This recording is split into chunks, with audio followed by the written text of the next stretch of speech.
यहाँ पर हमारे साथ मौजूद है भारतीय जनता पार्टी से उम्मीदवार जेपी सिंह। हम जानेंगे सर, सबसे पहले अगर जनता ने मौका दिया, पार्टी ने तो कहीं ना कहीं आपको मौका दे दिया है, लेकिन सबसे पहले अगर जनता ने आपको मौका दिया तो पहला कार्य आपका क्या होगा?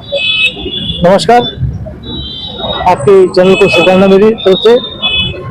देखिए, ये जनता को मैं पहले धन्यवाद देना चाहूँगा कि मुझे टिकट दिया गया है। मैं जनता का आभारी हूँ, लोगों का आभारी हूँ, मेरी पार्टी के कार्यकर्ताओं का आभारी हूँ। सबकी मेहनत से मुझे पार्टी ने इस योग्य समझा कि आप यहाँ का उम्मीदवार बनाया जाए। तो सबसे पहला काम मेरा होगा कि यहाँ पे विकास का काम, जो रुके हुए काम है, उस विकास का कार्य हम लोग पहले करेंगे, उसको देंगे।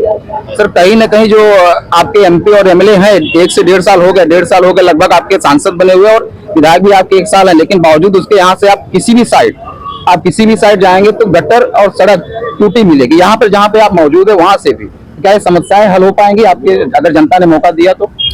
समस्या बिल्कुल जल्द से समाप्त कर देंगे।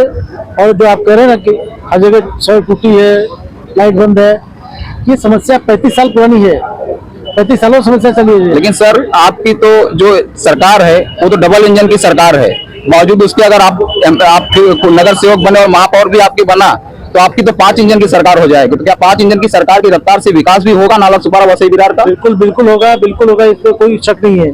और यहाँ पर हमारे जो सांसद हैं, ये उनको 1.5 वर्ष हुआ है, हमारे एमएलए हैं उनको 1 वर्ष हुआ है। तो अभी तो जो 35 साल से जो यहाँ पे कचरा हुआ, जो 35 साल से विकास का कार्य नहीं हुआ, रुका पड़ा है, वो कार्य विकास का कार्य होगा। जब हमारे महापौर बैठेंगे, हमारे पार्टी का यहाँ पे सत्ता आएगी, तब ये कार्य होगा। ट्रैफिक की तो बहुत सारी समस्या है। विरार के बाद अगर ब्रिज देखा जाए तो ईस्ट वेस्ट का जो ब्रिज है, नाला सुपारा का एक ही ब्रिज है, जहाँ पर इस समय अगर आप जाएंगे रात के टाइम पे जो पीक आवर्स होता है, उस टाइम पे लगभग कम से कम 1 घंटे का सामना करना पड़ता है आपको वेस्ट से ईस्ट और ईस्ट से वेस्ट जाने में। वो समस्याओं के लिए कुछ आपकी पार्टी ने कोई ऐसा प्रस्ताव रखा है? अभी हमारे वर्तमान में जो विधायक हैं आदरणीय राजन नाइक जी, उन्होंने यहाँ पे 56 करोड़ रुपया पास कराया है गवर्नमेंट से, भारत सरकार से।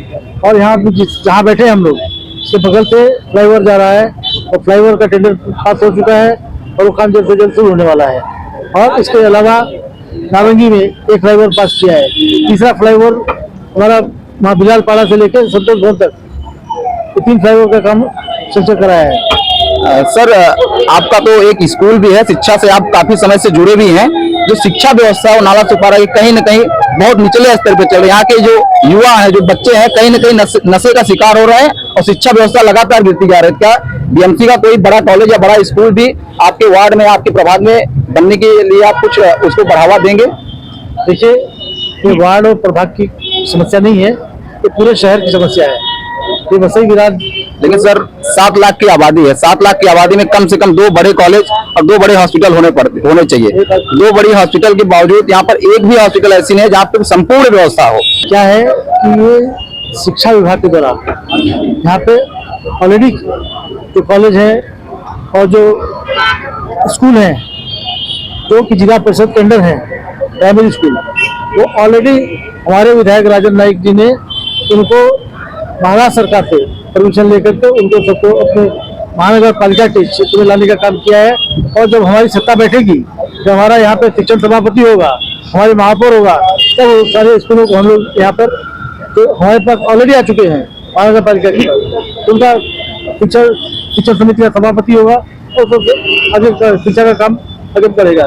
लेकिन जैसे आपने कहा कि यहाँ कॉलेज को होना चाहिए, तो हाँ, ये जरूर है कि यहाँ पे कॉलेज होना चाहिए, सरकारी कॉलेज होना चाहिए, बच्चों को शिक्षा के लिए मौका मिलना चाहिए, अवसर होना चाहिए।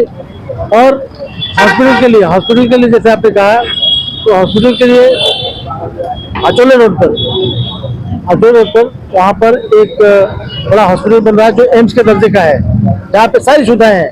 वहाँ पे कोई सुविधा आपको, यहाँ पे जब बीमार होते हैं लोग, तो यहाँ से बॉम्बे तक दवा कराने जाना पड़ता है उनको। लेकिन अब उनको हमारी सरकार जब आएगी तो एम्स के दर्जे का हॉस्पिटल बनाएगी और वहाँ पर सभी समस्याओं का समाधान होगा। तो जो कहीं ना कहीं यहाँ की जनता है, उसको हॉस्पिटल के लिए, दवाई के लिए मुंबई जाने की जरूरत नहीं पड़ेगी। बिल्कुल।